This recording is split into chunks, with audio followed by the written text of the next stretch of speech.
Happy to have you again, ladies and gentlemen, for this course of observation and opportunity discovery methodologies. In this part of the session, we're going to talk about what is the influence of psychology and what is the influence of psychology of observation on the data or problem solving. Now, we say always that everything can be sacrificed for truth, but truth cannot be sacrificed for anything. So when we observe, we are actually looking for the truth. So we should not waste our energy to collect useless observations. So when we observe, what means we are collecting the truth. We're collecting the primary data. Now, this is very important, especially for inspiration, because inspiration is about creating an influence. Mostly we focus on the influence of inspiration or the insights on the socio-economy. So, for example, if we are focusing on youth development participation, we build up the trust of the social capital that ensures that such sustainable development continues. Through this observation, we actually managed to find the currency of inspiration. The currency of inspiration sometimes is foreseen, sometimes it is hidden. It might be a currency based on individual, organization, or society. So depending on the method of observation, we can exploit the truth within the socio-economy that we are targeting. The influence of observation can be focused on repetition through appreciative inquiry, through failure and appreciation, through, again, focusing on the inspiration currency level that will bring better human capability, better human changeability, better competency, and better capacity. So when we observe, we are looking for these 4 C's: the capability, the changeability, the competency, and the capacity. And these are excited actually or developed within a holistic feeling that moves or motivates the power of the mind or the spirit or the heart and the physical content. Again, this depends on the method of the observation. We can actually trigger the logical and illogical thinking. We can trigger the empathetic thinking, and we can trigger the innovative thinking. Inspiration economy focus on abundant thinking, not scarcity thinking, means seeing life full of opportunities. And inspiration actually raises the ability of individuals or even communities to absorb or reflect or observe in all possible market needs. So they can see both the seen and the hidden competencies within the community. So abundance thinking mindset means that to create this abundance mindset, we need to create actually a transitional economy. And we can create a transitional economy through abundance thinking. And abundance mindset means that we can even do through experiential learning, we can bring experiential economy, and we can bring better service economy, which will again end up to be part of the inspiration economy.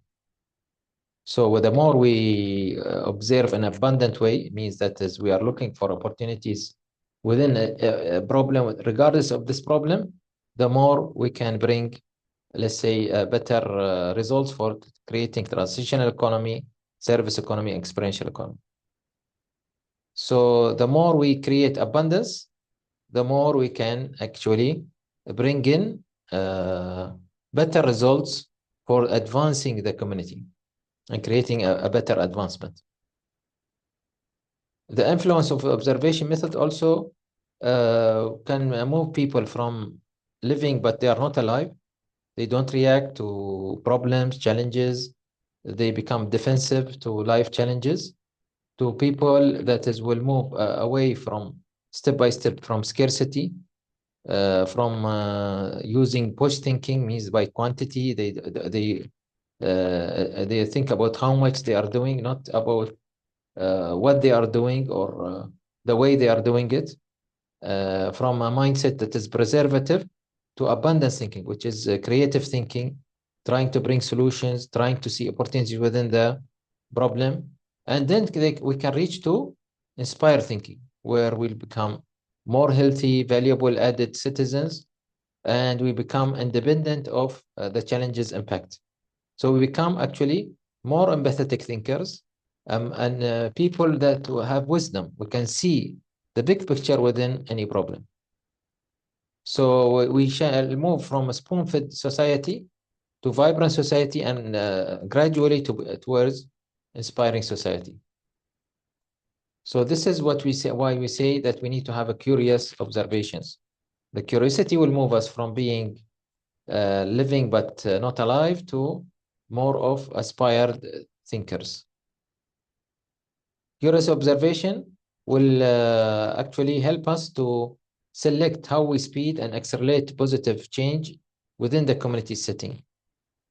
So this is why we have the spiral model of our logo of an inspiration economy. So inspiration economy, it is all about observation that is collected over time through real life challenges or labs that will help us to develop and advance gradually.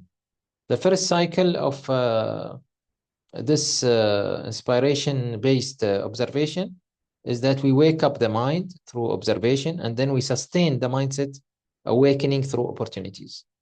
The second cycle will help us to develop mindset through, again, more observation, and we explore more new opportunities so that we go through another set of observation. Through observation, we can actually explore the depth of meaning of livelihood. We understand what livelihoods we want, and we can prioritize the seen and hidden type of livelihood, and we can bring mindset that is help to create a difference or differentiation in our livelihood. And of course, it can help us to bring new practices that how to deal best with the livelihood. And this will help us to define our egos from the beginning and become more humble, because observation will help us to find the proper setting and make us more realize our individualistic behavior and how it affects our environment. So the brain will have more actually capacity to have a sensory input and motor output. It will have more impact on the movement, more impact on the way we see things. Movement, I mean, towards problems. Whether we can develop our special senses, you know, the vision, the hearing, the balance, the smell, the taste, or the non-specific senses like the tactile or the thermo or the pain, and so on. Observation will help us also to build brain-like learning. So we start to learn from little data, and we learn from unlabeled data. And we start to, again, to link the raw data with the brain-like learning. So it means that we start to do more experimentation, learning by doing practices, and we start to have a stage of observation and discovery that is unique and very hard to copy. So our brain can visualize opportunities. The sensory cortex can create an association of opportunities and choices through the thalamus or the hypothalamus or the amygdala or the hippocampus, and thus it can bring for us better waves of inspiration. So our brain can see the opportunities from the stage of evolution, where we start to see the goals, the life effect, overcoming difficulties. Then we can see the learning area, where dealing with challenges and problems or confidence through experience. And then we can see the area of fear, where we mistrust or create excuses or vulnerability to people. And then we start to see the rest of the area where we start to feel, you know, rest area where we can start to feel safe, and we can start to create judgments at the end of the day. In order to reach the stage, it means we need to start to visualize the opportunities within a certain problem. The psychology of observation, it's all about, again, the emphasis of the unconscious part of the mind that contains the material we observe, and that strongly will influence our behavior. How we react to the problem, it depends on our level of awareness about the problem. The more we are, let's say, conscious, which is attending now, okay, or pre-conscious, especially in the beginning, the more we can see that the problem is less, let's say, difficult, okay? While the more we go towards the unconscious, we can see it's more difficult. So the more we start to actually use the unconscious to and try to break it down, the more we can again see the problem in a clarity. The conscious level will help us to see the perceptions, the thoughts, or the pre-conscious level will help us to see the memories, the stored knowledge. Through observations, once we observe, we start to see the perception and the thoughts clearly.